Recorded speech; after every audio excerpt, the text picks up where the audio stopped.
تم رضی اللہ تعالیٰ عنہ کا انتقال ہونے لگا، عمر بن عبدالعزیز 12 بیٹے، مسلمہ بن عبد الملک ان کے سالے، کہنے لگے امیر المومنین آپ نے بچوں پہ بڑا ظلم کیا ہے۔ کہنے لگے کیا ظلم کیا ہے؟ کہا ان کے لیے جو چھوڑ کے جا رہے ہو وہ 2 روپے فی کس ہیں، 2 روپے، تیرے بچوں کو 2 روپے ملیں گے ترکے میں، 2 روپے یعنی 2 درہم، تو یہ کیا کریں گے آگے؟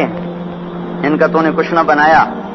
تو زہر نے اثر کر لیا تھا، کہنے لگے مجھے بٹھا دو، مجھے بٹھا دو، تو انہیں بٹھا دیا۔ کہنے لگے بات سنو، میں نے ان کو حرام کوئی نہیں کھلایا اور حلال میرے پاس تھا ہی نہیں، تو لہذا میں اس کا مکلف ہی نہیں ہوں کہ ان کے لیے جمع کروں۔ وہ کہنے لگے 1 لاکھ روپیہ میں دیتا ہوں، میری طرف سے بچوں کو ہدیہ کر دو۔ کہنے لگے وعدہ کرتے ہو؟ کہنے لگے ہاں وعدہ کرتا ہوں۔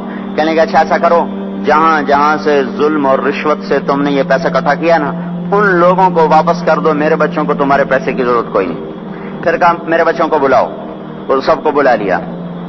تو اس کے بعد ارشاد فرمایا اے میرے بیٹو، میرے سامنے 2 راستے تھے، ایک یہ تھا میں تمہارے لیے جمع کرتا دولت، چاہے حلال ہوتی چاہے حرام ہوتی، لیکن اس کے بدلے میں دوزخ میں جاتا۔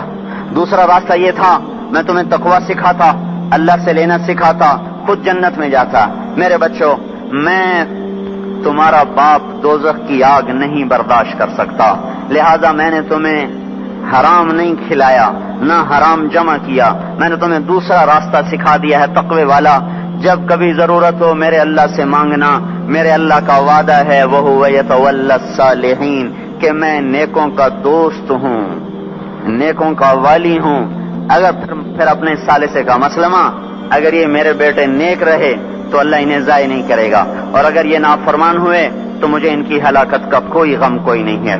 پھر اس زمین آسمان نے وہ دن دیکھا کہ اموی شہزادے مسلمہ کی اولادیں اور سلیمان بن عبد الملک کی اولادیں، جو ایک ایک بچے کے لیے اس زمانے میں 10-10 لاکھ درہم چھوڑ کے مرے، ان کی اولاد مسجد کی سیڑھیوں پہ بیٹھ کے بھیک مانگا کرتی تھی، جیسے ابھی جمعے کے بعد بھکاریاں بھیک مانگیں گے۔